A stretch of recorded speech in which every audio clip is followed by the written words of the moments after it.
we go. All right, beauties and gents, we are back. The Rise of the Kings podcast, episode 8. We are still here locked in with TJ, my boy Mike Marina. Man, we are finna talk about something else that's very important to the community. In our group chat, we were talking about the difficulty of relationships ending. Well, can you tell me a little bit more and expound upon why is it so hard that we deal with relationships ending? Well, I feel like one of the things brought up, actually, TJ, it might have been you that brought it up. But the major thing about relationships ending that's always very difficult to deal with is that feeling of failure. The feeling that you lost, that you failed, that you are the person who can't maintain and can't keep it together. And even if the relationship ended for very, very valid reasons, you never want to be that person who lost, you know? And because relationships are an investment of time as well, you never want to feel like you wasted your time. Like that's always the hardest thing, is being like, dang, I wasted my 3, 4, 5 years on this. That's no joke. I think that was a combination of me and Tony. Man, it got really juicy in that convo. Man, yeah, and we're also prideful. Especially as men, I think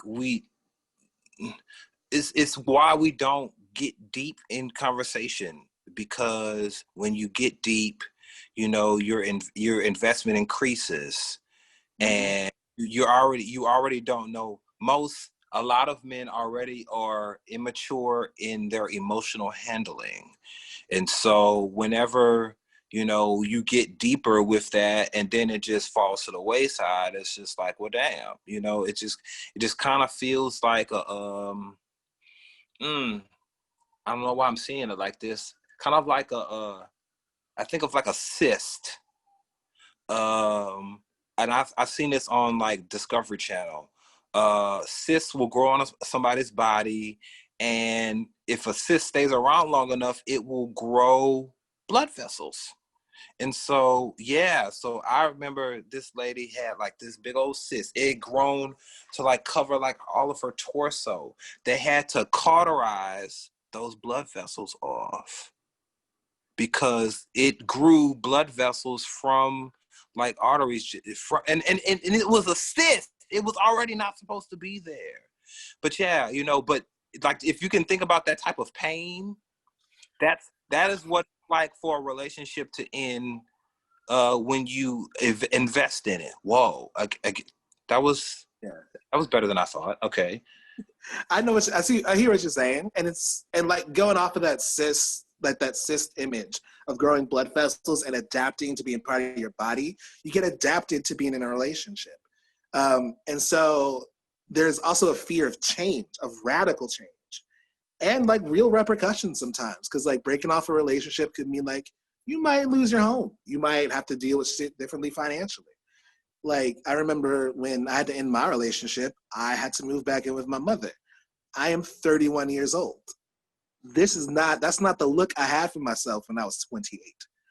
But that's what had to happen. And just like how TJ's saying, like you can grow adapted to something that's extraordinarily unhealthy for you, but you still gotta bite the bullet and go. I mean, I share this in our group. Like, it's really hard as a man who works really hard to be a good man and tries to be like a stand-up guy, and you still end up on your mama's couch. Because then there's that little voice that's just kind of like, you better than this. You ain't shit. Like, you ain't shit. You're supposed to be, but you were supposed to be better than this. What's wrong with you? You were supposed to be better than that. But I think like what Brother Shaq got into us the other day was talking about the the triangle of drama, right? Yeah. We're not always. I still need to look into that triangle. He posted a link in that, right? Yeah. Well, yeah, he did. Okay, yeah, he did. So essentially, TJ, what it is, it's you have the persecutor I'm writing this down for myself. You have the rescuer and you have the victim. And depending on what your situation is, you're dealing with a lot of people who may be playing certain positions and trying to create you to be in certain positions. Wow. Right? So you have the victim. What I learned from that, it was the victim a lot of time is the person who is putting themselves in that position where they're acting with this bad behavior. And then when that bad behavior doesn't work, they then throw a temper tantrum. And they either reach out to the rescuer or they make you the persecutor. Yep. They will manipulate the circumstances to make themselves the victim. Yeah. Exactly. Ugh. But there's also a way, like just taking that. So it was persecutor, rescuer, victim, right? Like, do y'all mind letting me be a little selfish real quick? Go ahead. If I look back on like my behaviors and my really bad habits, like you can be really manipulative and be the victim. You can also be really manipulative and be the protector or the rescuer. Because that means if you are the one who protects and the one who rescues and is the fixer, then people are dependent on you to be there. Like you actually can create that codependency. And I have a real bad habit of doing that, of trying to be the fixer, the one who protects, the one who's always the solution-oriented person, to the point where when I can't be that person, my relationship literally can't function. I have literally been that same person as well, where sometimes as the rescuer, part of the thing in the rescuer thing is you are doing it for selfish reasons. Yep. You're doing it so you can feel superior.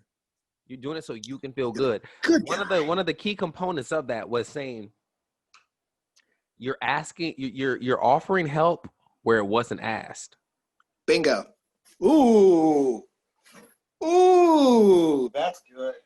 Yeah, that's really good. You create a scenario for yourself to be relied upon. Yep. Man, I did it because I didn't have friends without it. Like I was kind of like the odd person out usually. So to prove myself, I always made myself feel better because I told myself I was proving myself friendly.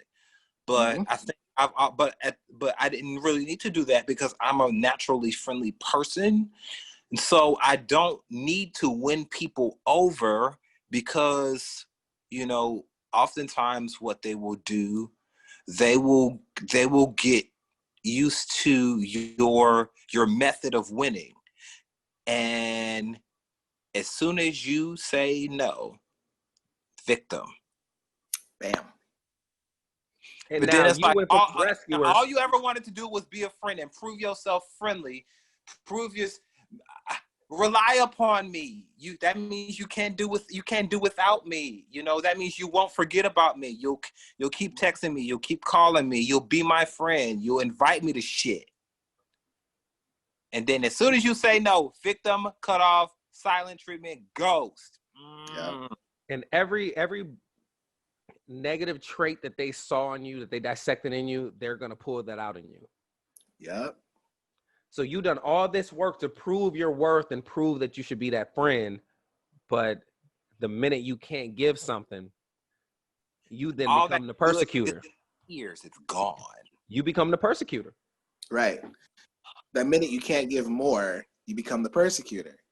And there's a real nasty intricacy with that, because real friendship has reciprocity. You know, it's like real friendship is back and forth, where sometimes, you know what, yeah, I got to be the victim right now. Or it's sometimes, you know what, look, you having a rough time, I got you. But there has to be reciprocity. That's a real friendship. But when it's not even necessarily a victim, it's being like, I need support the same way you need support. I think what the triangle is supposed to do is it's supposed to say, like, we don't need to subscribe to these three types of. These three, I got you. I guess, yeah. So delete what I just said. You know, if we can make a change to the record, delete what I said victim and add in vulnerable. Vulnerable. We need reciprocity where I'm vulnerable right now. I need a little protection. I need a little help. I need you to love me the same way that I'm gonna love you, because I'm gonna love you unconditional. Like, I'll say in my relationship with my wife, there are probably things that she does not want put out to the world. And that's respectful. That's respectful and respectful. But we have such a trusting and loving relationship that we wouldn't do that to each other. A lot of people don't have that same thing, and they're looking to get that. They're looking to count up all your insecurities, all your fuck ups, all that, so they can make themselves feel better. Mm-hmm. You know, like I think about how tenderly but like confidently you speak on your wife when you speak on her. You know, I even in the acknowledgement of y'all not being perfect and struggles and having to do some work and talking about the work and how much of a grind it was, like even your perspective on the work, there's a satisfaction that is always in your voice when you speak on her. And I think to prevent endings, there like, you know, Mike said it, and you said the reciprocity has to be there, the trust has to be there, but I mean the clicking the clicking has to be there, you know. I think also we force relationships because we are savage. We want to get out of people what we want to get out of them. Yep. We want to milk them. Yeah. And we also don't want to like have to acknowledge that, like, one, maybe this person wasn't supposed to be in my life, and because of the bullshit that I got going on in my personal life, and honestly, I'm talking to myself right here, in my past. Right. The bullshit that's going on in my personal life drew me to this person. Right. And I need to fill this role. And I'm staying here because I'm like, man, if this relationship ends, I'm going to have to deal with my own insecurities. And be face front with them and be by yourself. And honestly have to deal with even like the fact of like, okay, this person was in my life to use me, but something in my life allowed them to use me, and I have to deal with that. Whereas like with my wife, I don't have to deal with that. Like, I have not been perfect at all, but I've been granted the safety and serenity to be like, okay, you're fucking up. Get your mind right. Because if you keep fucking up, I won't be here. But I'm going to give you some leadway. Right. I'm going to give you some leadway. I'm going to give you a chance. You heading in the wrong direction. There are some U-turns coming up. U-turn coming up on your left. Detour. Make sure you take the... Do not go this dead end. Yeah. Right. But we also don't ever get that safe space, like where I remember in my dating years, like I remember being like, there's women who are like, you not here for me. You're not here for me. You here because I make you feel good. Mike, you got an amazing personality and you can cook. You done made a lot of women feel better than they ever felt in their life. And I know that. The way to press hard is to their stomach. Mike, I guarantee you, Mike done heard. I never met a guy like you before. I can't believe I found a guy like you before. I don't know what you're talking about, Tony. I don't know. Because of your personality. Like, oh yeah, you look like CeeLo Green. You're great. Yeah, that's it. It ain't nothing. Your personality, your interests, your talents. You done made some women feel extra special. And when you do that, though, they don't know how to handle that because they wasn't even looking to find. They don't even feel like they're worthy of you. First off, you're not a real man to them. You're like a one of a kind unicorn. Yeah, but then they buck your head up. You to stop. Like, but at the same time, they're not real either. But TJ, you the same. That's why we're going with this conversation, because TJ, you the same. You don't have friends, you don't have lovers, anything like that I don't really deserve him. TJ, you're passionate unlike anyone I've ever met before. Like watching you speak on something that you feel and express yourself and just being like, no, this is how this is. This is how I feel. Do you know how rare it is to have like a black man be like, this is how I feel? And so some of the times, like a statement. So some of the times the hurt that we're feeling from the people that have done us dirty is not because we deserve that hurt. They weren't on our level. And we lowered ourselves. I'm lucky as fuck. I've always had to. Mm-hmm.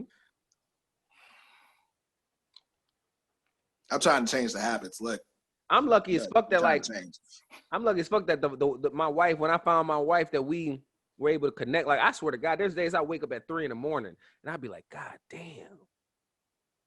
Like, I think about all the foul, nasty relationships I was in. I'm like, ooh.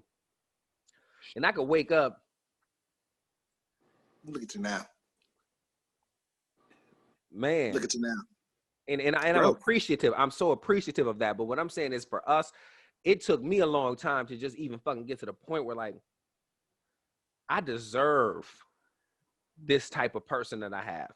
Because I probably was fucking up early in a relationship because I was like, nah, you gonna do something wrong.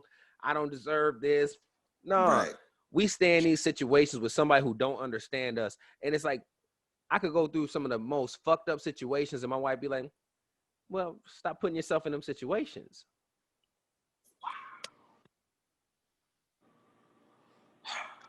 Right? Right? In you saying that, Tony, I say this. I have waited my whole life to have brothers like y'all. And to have you now means that I'm ready for you now. Yep. And I know y'all can catch the big picture of that. Yep. Yeah. So I'm just sitting back. I'm like, man, I'm grateful. It's taken a lot of work. We've all done our own work, man. But shucks, like I would have found a way to try to sweeten the pot and make y'all stay around. You know, and I think of every little situation, you know, them little hit or quitter situations. Man, I was the single receipt at restaurant since I was 19 years old. I've been. What is Dutch? I don't know Dutch. I don't know Dutch. I was, and so yeah, like my confidence, my self-confidence, and see, it's how what Brother Shaq was trying to tell us was that our relationships are indicative of how we feel about ourselves. They're revelatory of ourselves. So the fact that I lacked the confidence in myself, I thought that I had to buy people, and even if no matter how much you spend, folk, you still weren't the highest bidder, or they found a different bidder to do their bidding whenever they felt like it.